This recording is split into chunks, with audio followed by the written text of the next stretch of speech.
mark, I'm academics. Can't ride no wave. All right, anyway, singer and songwriter Tiffany Red name drops Beyonce, Tamar Braxton, Seventh Streeter, and Zendaya as people who allegedly stole publishings on songs they did not write. Let's listen to this, chat. I'm going to make this a little bit smaller. But I wanted to get to this on last stream, but I didn't get to it, so let's talk about this real quick. Almost every record that I have done, I have written when the artist was not in the room. I'll go through my own songs. Replay. Zendaya got 10% of the publishing, I think. She did not write on the song. She didn't. That song was written at a Rihanna song camp. It was on hold for Rihanna. Then it was on hold for Rita Ora. Famous came to me and said, yo, Tiff. Let me pause right here. Again, I look like she's about to divulge a lot of information, so that's the only reason why I'm cutting her off, because I also want to give you some education as well. So the way how publishing works, it's almost like the intellectual property of a song. Usually half the publishing goes to the producer, half the publishing goes to the performer / songwriter. Now, we all know in reality, the performer is not necessarily the songwriter. It is very unlikely that the person who's singing the song doesn't have any publishing.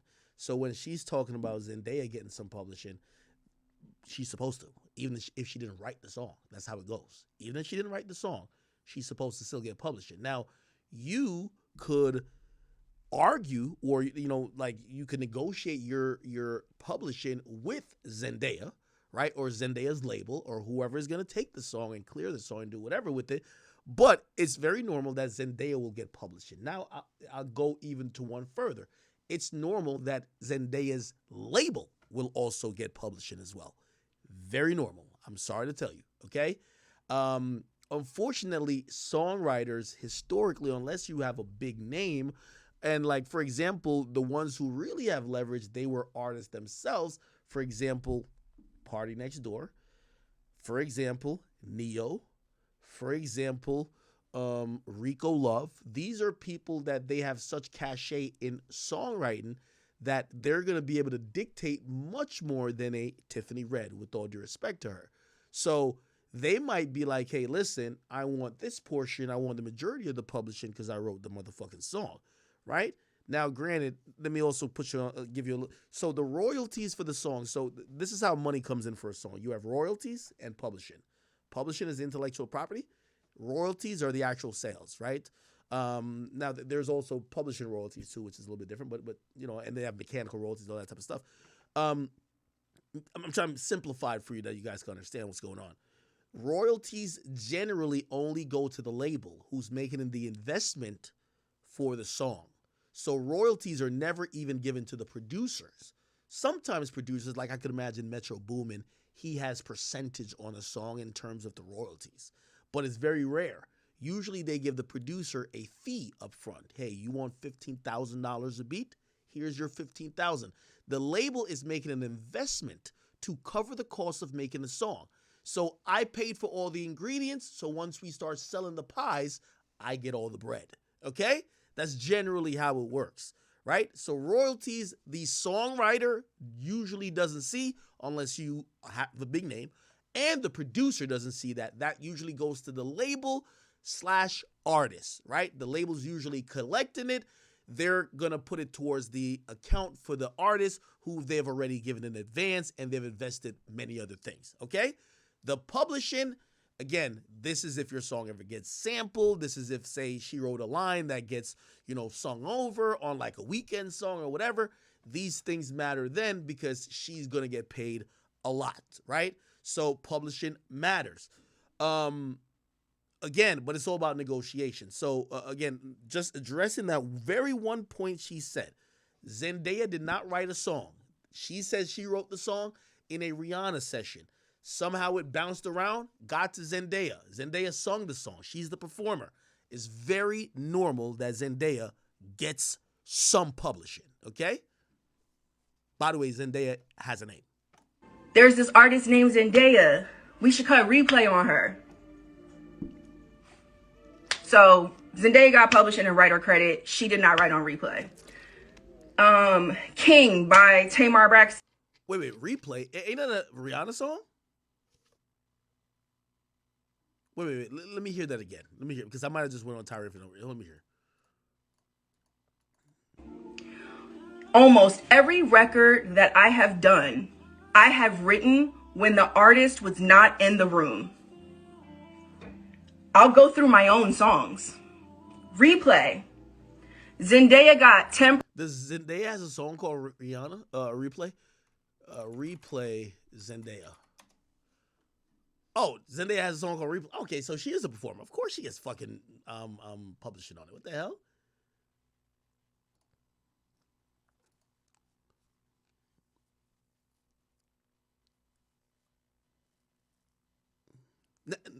Like, for example, I'll give you, like, Lanes with me and 6ix9ine.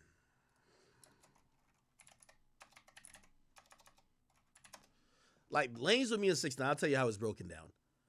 We're both signed to the same label. Or like, you know, Lil Act folds up under the Academy Records. 6ix9ine folds up on the 10K Projects. The Academy Records has a joint venture with 10K Projects. 6ix9ine is signed to 10K Projects. In 6ix9ine's deal, it says every song he puts out, 10K gets a particular amount of publishing. This is the reason why you see people like Irv Gotti be able to sell his catalog for $300 million. Labels always put that there because if they need to flip that catalog later on, that's how they get their bread. Okay, that's just how it goes. So as part of what 6ix9ine does, as part of any song 6ix9ine puts out, whether he wrote it, whether he performed on it, if he's credited for it, 10K Projects, his label, gets a percentage off his publishing. Okay? I get, like, well, me, I'm not signed to them. I'm signed under my own thing, which is a JV. So technically, I should get all my publishing. Now, granted, this song, remember 6ix9ine gave me, I think we were going to do 50-50 on that. I had someone who helped with a few lines, so I gave him a little bit of publishing. And what ended up happening is this. In clearing the record, 6ix9ine's label, and I'm not gonna like beef over these types of things. 6ix9ine is a bigger artist. 6ix9ine is the name that's gonna help the song go, right? Not only that, 6ix9ine does the hook. Front leg, back leg, whatever, side to side, right? Basically, because of those things, he gets, I think he gets about 60% of the publishing. And we're not talking about publishing on the beat side. This beat, actually, if you guys ever listen to Lanes, like me and 6ix9ine, he first recorded it on a beat from a K-pop group. So when he was locked up and I was putting it out, this is why me and Meek even got into it, because Meek was like, that song should never come out. I'm like, nigga, that ain't give my birthday. We paid a producer to remake a beat. I approved a producer. I told him we need steel drums. I basically had a producer remake the beat. So that producer owns 50% of the total publishing. The other publishing, which you still treat as a whole, even though it's 50%, 6ix9ine owns 60%. Of that 60%, I think maybe his label owned 20%. So they must have a deal where 6ix9ine gives up like a third of his publishing on everything. And then I got 40%, and I chopped my 40% in half, and I gave it to Chosen. Chosen helped me with that record. And yeah, that's just kind of how it works. You feel me? Now, I'm trying to understand what this woman is saying. Percent of the publishing, I think. She did not write on the song. She didn't. That song was written at a Rihanna song camp. It was on hold for Rihanna. Then it was on hold for Rita Ora. Famous came to me and said, yo, Tiff, there's this artist named Zendaya. We should cut Replay on her. So Zendaya got published in a writer credit. She did not write on Replay. King by Tamar Braxton. I wrote and produced that song. I wrote that song for myself as an artist. In my living room. Tamar got, I don't know, almost every record that I have done. Okay. I don't know what she ended up getting. I think I own like 85% of that song. But I should own all of it because I did all of it. She didn't write shit.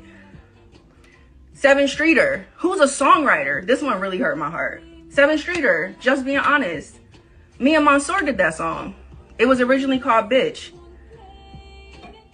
I wrote that song by myself. I'm not even really a big co-writer like that. I prefer writing songs by myself because I don't know, I just prefer to write like that. So I have a lot of records that I have placed that either have one co-writer on or that I've written solo dolo, right? Seven ended up with 10% of that record. I fought like hell for her to not have any of the publishing because she didn't write anything on it. Publishing is my only source of income. I didn't even, and by the way, none of the artists that I've mentioned have a career anything close to in music.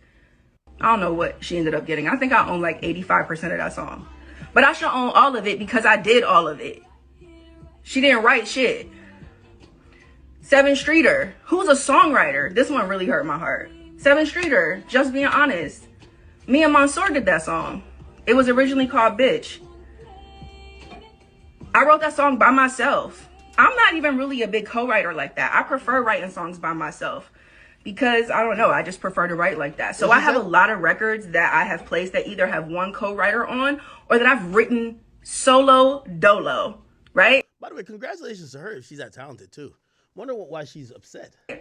Seven ended up with 10% of that record. I fought like hell for her to not have any of the publishing. Is she talking about a song that she gave the 7? Why is she mad at the artist performing the song getting pub? She didn't write anything on it. Publishing is my... Hey, by the way, I was supposed to sit down with Hitmaker while he was in town. We didn't get a chance to. Yo, Hitmaker is a prolific songwriter and producer.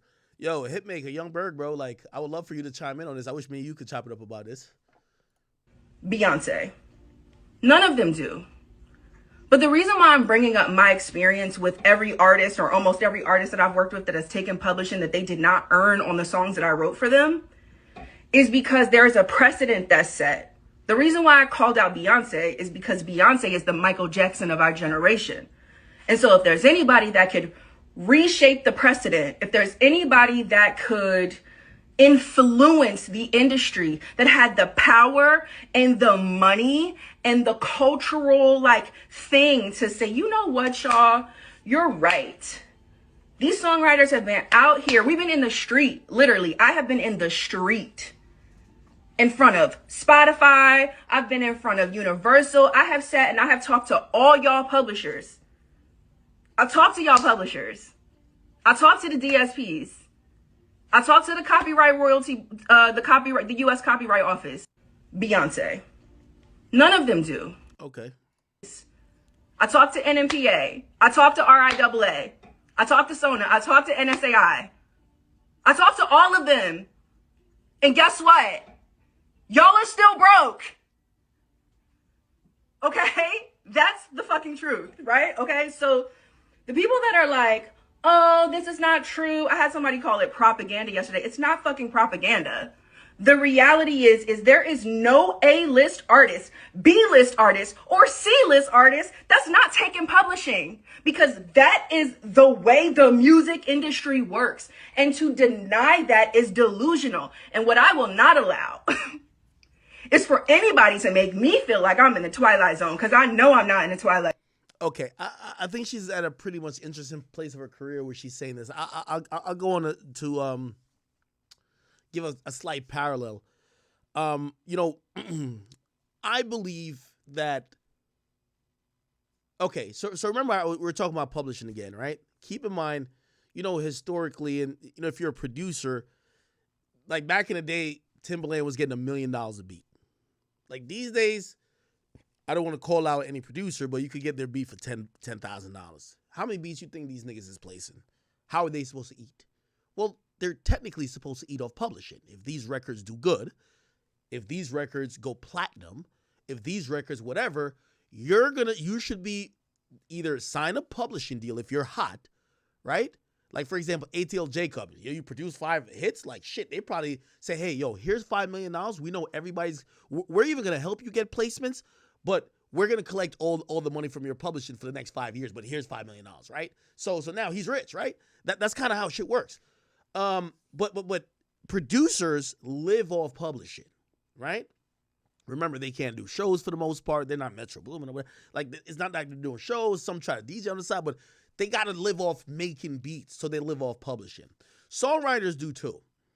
And, I thought about this recently. Like, for example, if you've ever been in a studio with a artist, what you're going to normally see is that, first of all, a lot of times the producer isn't there, right? You know who makes the magic happens? And again, remember I said publishing is intellectual property, right? You got to think about it like that.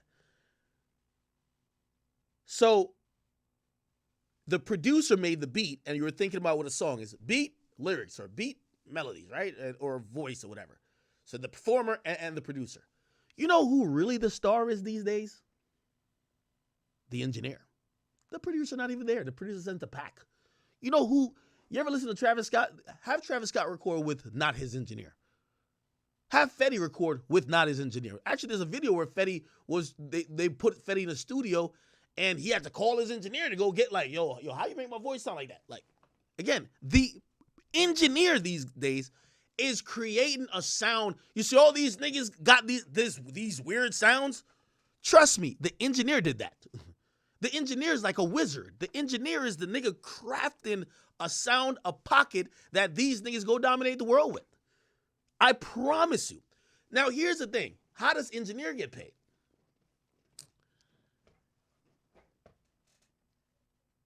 Usually they get paid just to mix, master, record, because sometimes you have different engineers. You have the recording engineer and then the mixing engineer. A lot of times you have an engineer who does both, right? They'll just charge different rates for what they're doing. Hey, I'm recording, I charge this. If I'm mixing and mastering, I charge this. Some engineers, like the really good ones, they might be like, hey, if I'm recording the whole project with you, I got to get points on the album, which means I get a certain portion of which labels usually say no to anyway. They'll be like, yo, what? You're an engineer. What the fuck? You get paid hourly. Get the fuck out of here. They don't consider engineers like that, but I think engineers have the same gripe. I've talked to many engineers. Like, I ain't gonna lie to you. I feel like I'm giving up his business a little bit, but no matter what you say about 6ix9ine, 6ix9ine's engineer, who he's worked with for so long, he gave him he gave him a few points on his album, right? And what that was is a few points of I believe it was Pub. And that was hundreds of that first 6ix9ine album that they were really good, it was hundreds of thousands of dollars for that engineer that came in later on, which that was cool, but like the majority of engineers don't get that. So the engineers have a gripe. Then you have these obvious songwriters, they have a gripe. Now, what and I'm cutting her off as she's saying a bunch of stuff still, but as she's saying this, we've always said that rappers or musicians as a whole should have union. I think writers should have a union. Y'all all go to writers camp. Y'all all, without writers, R&B doesn't exist. Beyonce can't sit and write a song to save her life. That's a fact. Beyonce cannot write a song to save her life. That's a fact. You get what I mean? Or a good song. Like, none of these songs she's written. You know what I mean? And that's with all due respect to her. Right? The majority of these R&B artists, they don't write their songs. It's accepted that they don't write their songs because we look at them as more talented. And I'm talking about especially after they got established. So I think the writers, y'all are all linking up. Y'all know each other. Y'all do writing camps. If y'all feel y'all getting jerked, don't call out just Beyonce. How about y'all say, all right, you know the writers for all these TV shows and all these movies said, whoa, we're getting jerked. Y'all niggas about to get AI to replace us. We're done writing. All the shows got pushed back. If all of these writers who write R&B, who are very talented, just stop working. Just tell them, oh, no, we're good. You do that for 6 months, not one R&B album could come out.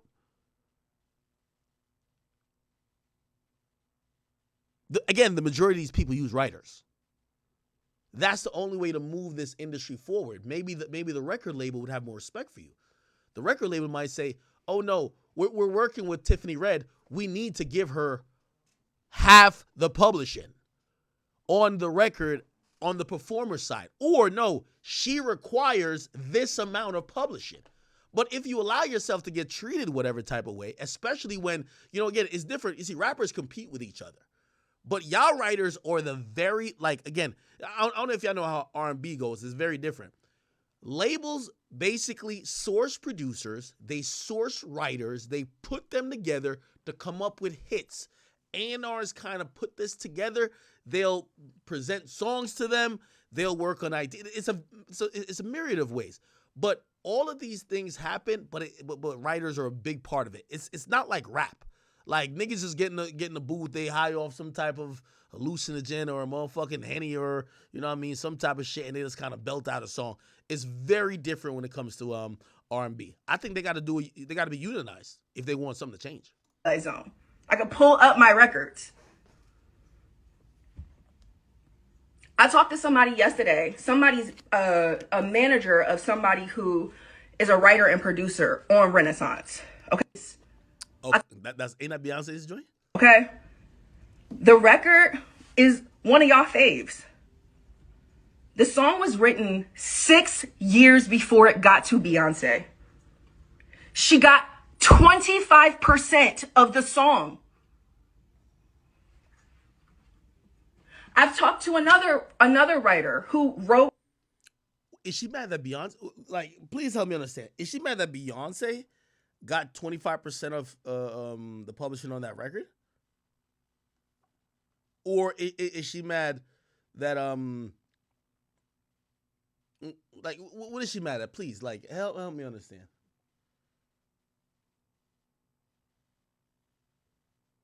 Yes? Tiffany, baby. I don't know why you're acting like. Let me give you. I could give out multiple stories.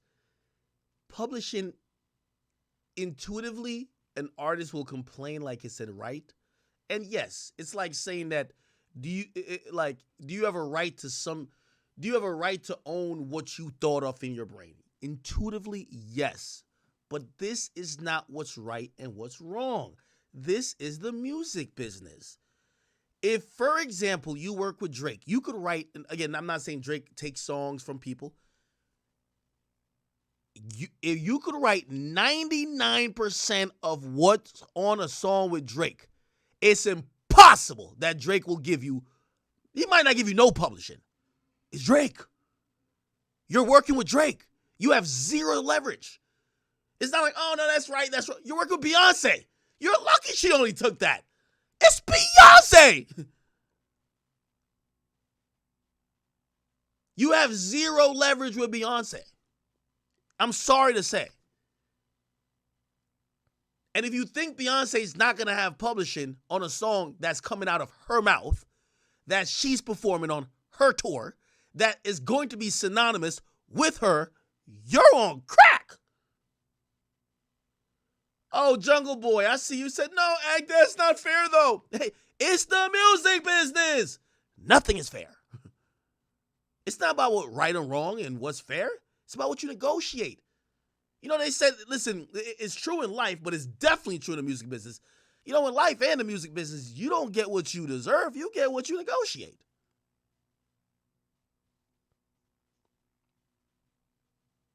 The reason she's complaining, she's saying, but why don't Beyonce stick up for us?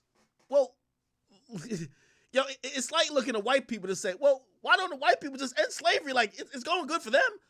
Why the fuck would Beyonce be like, nah, cut my pay, just pay them? No. Beyonce, her labels, well, I don't know if she probably goes through Roc Nation at this point. Like, an artist and their labels, they have always tried to take advantage of a co-writer. A lot of the time, those artists back in the day that we don't know about now, they didn't want to be Ghost. They were forced to be Ghost. Being credited on a song is a negotiation. You have to sign off, and this is where I'm sorry, I can't back her up on. If you wrote a song, and it's your intellectual property, the label cannot give that song to Beyonce without your approval. which means you're going to have to sign off on everything. What you're going to be credited as, if you're going to be credited, what splits the songs will be, what percentages you will take, how it will be registered, who will be. Yes. So you're signing off on this shit. It's not like they're like it's not like you have a notebook of rhymes or a notebook of songs and Beyonce just grab it and be like, it's mine now, bitch. No, don't work like that. And sang on one of your favorite songs. Credit not right, all kind of shit fucked up. His business still isn't handled. Beyonce was on tour last year with that record, with that person's vocals, all that.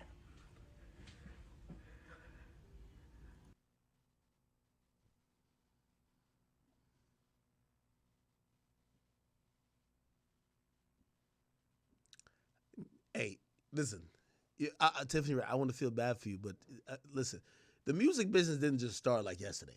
Like, for example, you know, my contribution on Playboi Carti's record, right? Nigga, it's written in there, nigga, we're not crediting you, my nigga. We're not saying featuring Akademiks, just to let you know. Okay? Now it might be in the bylines, oh, Livingston Allen is on the record speaking, but I'm not credited. And I don't own publishing on this song either. Hey, yo, Ak, I'm gonna use this as like part of my intro, blah, blah. You cool with it? This and third. Hey, you want nothing? Let me know. Like, this is where the business comes in. All right, yo, I'm gonna put you with my label people, holla at them, blah, blah, blah. Yeah, like, my niggas, I'm not gonna be like, oh my God, I'm on the intro and I'm not getting paid. My nigga, what the fuck? Or like, why am I not credited? My nigga, I signed a document, says I will not be on any DSP saying featuring. It's in the document. You know what I mean? Like, nigga, I ain't gonna sign and be like, why Cardi stiff me like that? I'm on control. Like, no, brother. Like, it didn't work like that. I'm not crazy. And here's the thing. The reason why people who work for Beyonce don't talk is because they're all on NDAs. Because that's also how she works. She silences people so that nobody can speak. I'm not a writer that... Oh, she on her Cat Williams shit. I ain't gonna lie to you. This is her last day in the music business. This is her last day in the music business, gang. She must be on the outs. It's written for Beyonce, okay? The record is one of y'all faves. The song was written 6 years before it got to Beyonce. She got 25% of the song. I haven't shot my shot at Beyonce because I'm not willing to give her any publishing. Not because I haven't had the opportunity. I've had the opportunity to work with everybody. And I've turned down a lot of stuff. Yo, stop the delusion. I ain't do a song with Drake. I didn't want to do a song with Drake, man. Nigga, please. Nigga, please. Stuff because I'm not willing to play these games. There's a massive power dynamic happening. Please don't act like it's easy to negotiate with Beyonce and her team because it is not. If that was the case, there would not be so many people coming to me like, Tiff, this is how much was taken. Shit is not negotiable. It's not.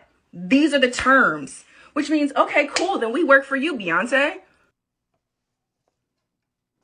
Yeah, they're unwilling to negotiate with you about any terms because they're at the point and they're so big in the game that rather than bow down to anything you might ask, they rather say, no, you can keep your record.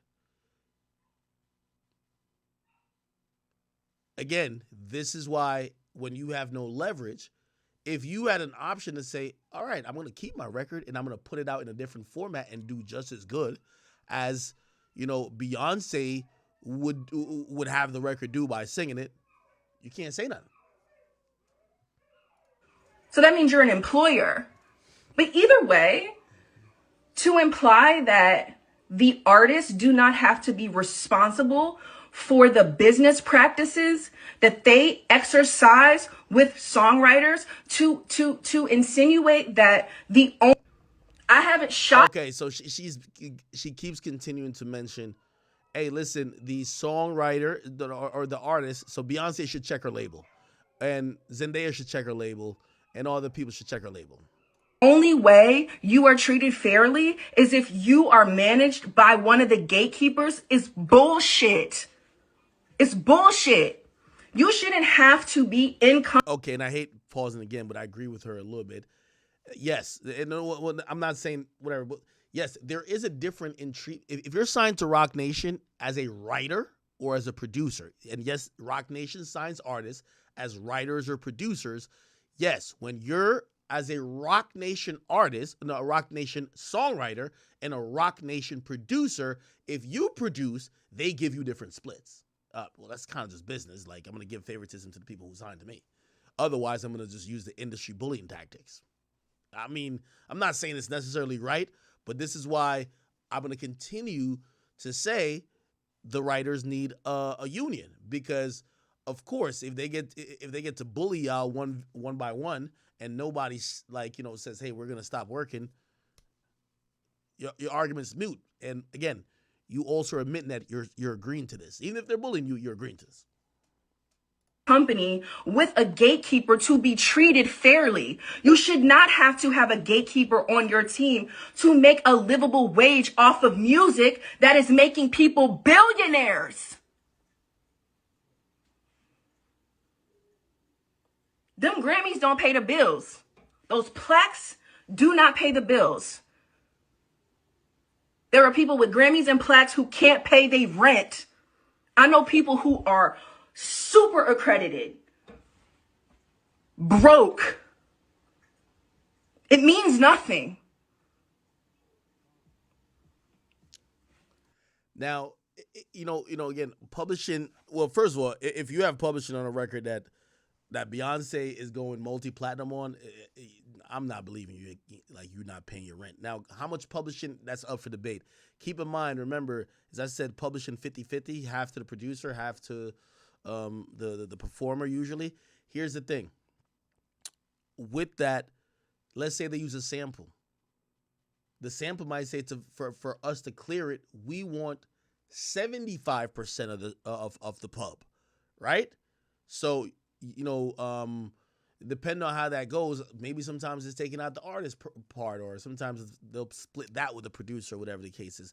And, again, other things might eat up the publishing. The label wants some, so I get it. They might not have a lot of publishing, but it's unless she's saying she don't got no publishing on some Diddy lock shit, Diddy just took all the publishing, bruh, what do you want these big artists to do?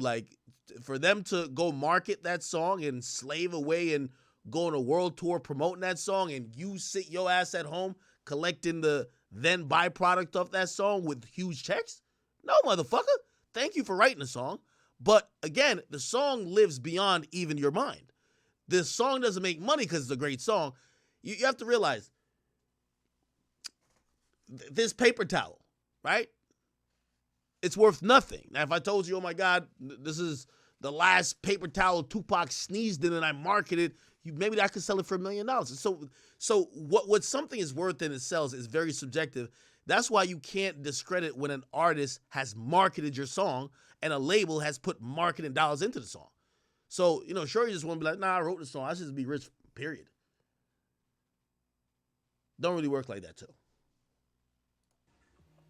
Trust me, I know.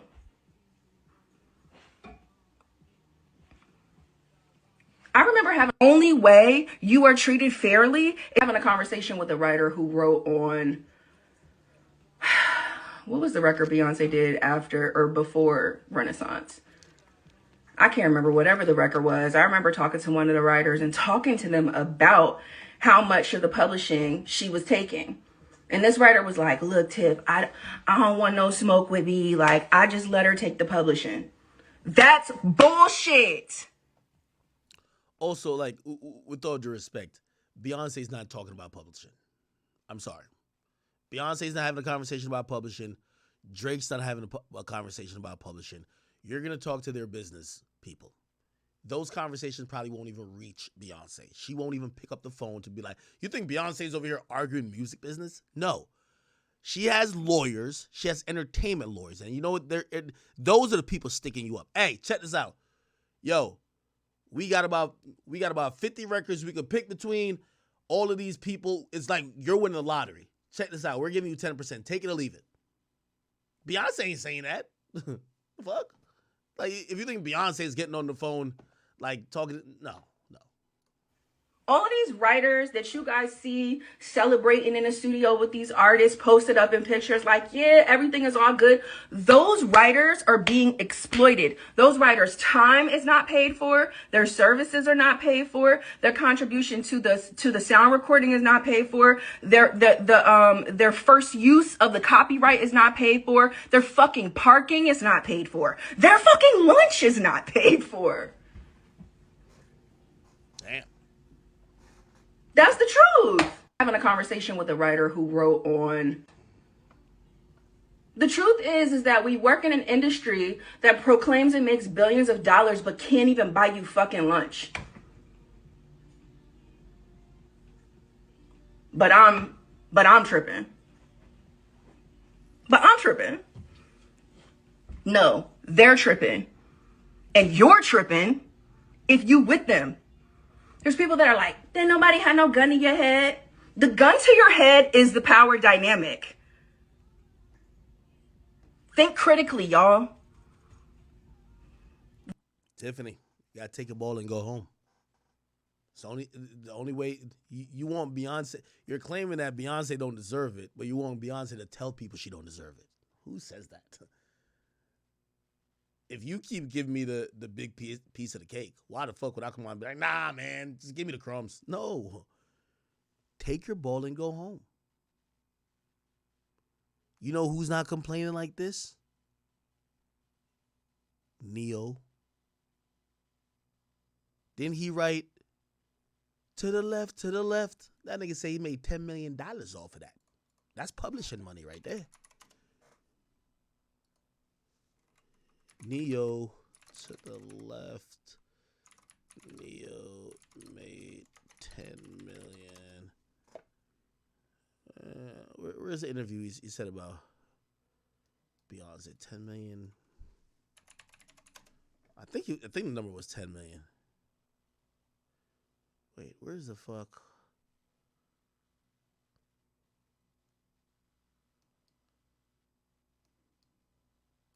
How Ne-Yo was inspired to write Irreplaceable for Beyonce. I don't write well from fiction. The songs that come out the best are the ones that actually happened. To the left actually happened. It didn't happen to me, it happened to my aunt. I grew up in a house with my mother, my sister, my grandmother, and about 5 aunts. My aunt was actually dating this guy who she was taking very good care of. She found out that he wasn't doing right. Somebody said the short one. Is it this? Yes. Are there times nuts, that you write songs for people and they want to take credit for it and act like you didn't write it because they want to make it seem like I did this?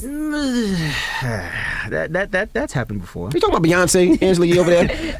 Are you just gonna say Charlamagne's mom's name? Yeah, I'm a Pinkett Smith. But I'm sure that. But no, let's be real. I'm sure that happens a lot, not just with Irreplaceable. I'm sure that's happened a lot of times with artists because they put a song out, people feel like, oh, she's singing from the heart. Chat, I'm not part of the beehive. I just know how the music business works. She's singing about, something that she experienced, or he's singing about something that he experienced. So they want to make it seem like they wrote it themselves. Right. I mean, not to, I didn't take any offense to that because here's my thing. Okay, when I write a song for an artist, I want that artist to take that song and make it theirs. If you listen to my version of Irreplaceable and listen to Beyonce's version of Irreplaceable, it's two damn totally different songs with all the harmonies and extra stuff that she put in there. So yeah, I gave her writer's credit because that counts. That's writing. That harmony that you put right there, that little background part, I didn't write that originally. You put that in there. So for her to take the song and make it hers, I didn't mind her saying, I wrote this for my girl. You don't give no Beyonce writer's credit. She took it. What the fuck? Yo, writers don't got no fucking power like that. The hell? Nigga, the label run this whole shit. Like, I gave Beyonce. No, nigga, she took the shit. I think he had said it on Hot 97. I remember from years ago he talked about it. And let me see. Neo made money from writing. Maybe we'll get a figure. You know me, I'm a pocket watcher, bro. I'm a pocket watcher extraordinaire. I probably can't find it, but maybe this is it. What was the one record for you, Neil, that you like? This changed my life. Like this, I'm getting like the publishing's looking right, or man. I'm on the radio. And what was that one record? Record of mine or a record that I did for someone else? Or both. This can be both. He was stunned. He just stunned. No, that wasn't No, a I stunt. mean, That's that's a real question. You know what? I'm sorry. done it both ways? I mean, which one? All right, you as an artist, Neil, then as you as a songwriter. She was a hater. Very much so. As a songwriter, Mario's "Let Me Love You" definitely changed my life. That was the first. Oh, he wrote "Let Me Love You" as well. Damn. I seen this big headed ass nigga Neo at the Barclays nigga. I could tell. This nigga, didn't he just like get divorced or some shit like that? Am I tripping? I think it's somebody else. I could tell this nigga is cashed the fuck up. Major number one. Yeah, I recall looking at that publishing check. Like I've never seen this much money. Like Really? it was yeah. Do you remember where you were at when you got that first check? You're like, I'm out of here. Wait, is something up my mic? Am I too low? Is it staticky? I could turn it up a little bit. Sounded good? I genuinely don't, to be honest. I don't remember where I was. I want to say I was in LA because we hadn't really started moving around a whole lot just yet. I want to say I was in LA, but yeah, I remember looking at the check like, all this is mine. I don't got to split this with him or Scott. No, this is my cut. This is me. God damn, okay. Put this in the bank. Hey ma, yeah, leave work, walk out, and don't ever look back. We good. Word. We are good. Wow. Yeah, that was definitely a life change. That song helped me take my mom away from my mom. Don't got to work no more. You really called your mom and told her don't go to work? I absolutely did. I called her while she was at work. What you doing? Nothing. All right, do me a favor. What? Need you stand up and walk out the building? What? Just stand up and walk out the building. Why? Just stand up and walk out the building. Okay. Now, man, she's a manager at a bank. So it was like, Wait, she was a manager at a bank? Right back. Yes. So she walked outside. She's like, all right, what now? She fired herself. Get in your car. She fired herself.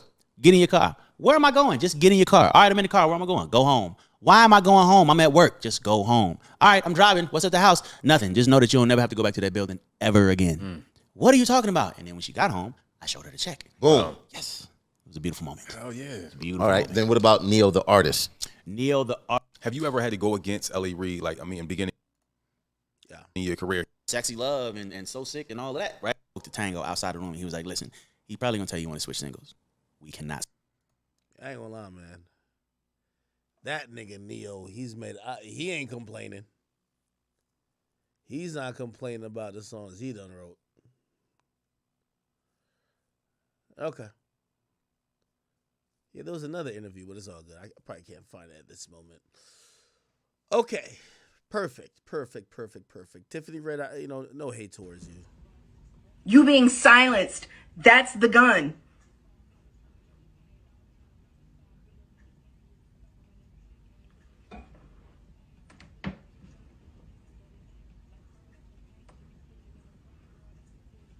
And the thing that burns me up the most about Beyonce, and this is why I'm speaking about her specifically, is because Beyonce is Queen Bee. Beyonce is a black artist. Beyonce represents black excellence. Beyonce's team, like the people who work with her, these writers that I'm talking about that are exploited, they're us. You know what? It's so funny because when I think about my own career and all the people that have fucked me over, it's been my own people. You being silenced, that's the gun.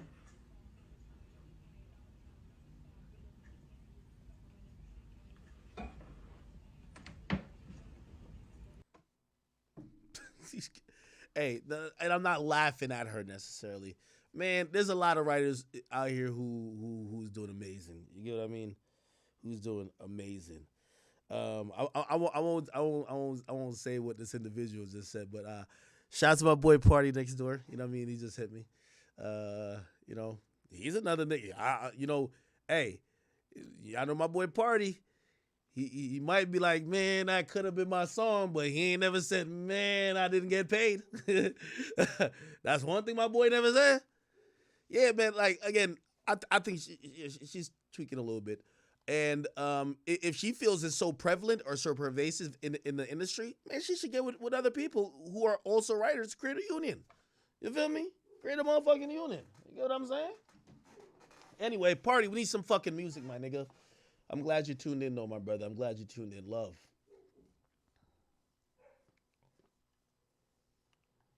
Yo, tell me my boy. I'm glazing. I'm about to start glazing. Tell me my boy Party Next Door didn't go crazy on members only, dog. Oh, floated like a fucking butterfly, my nigga.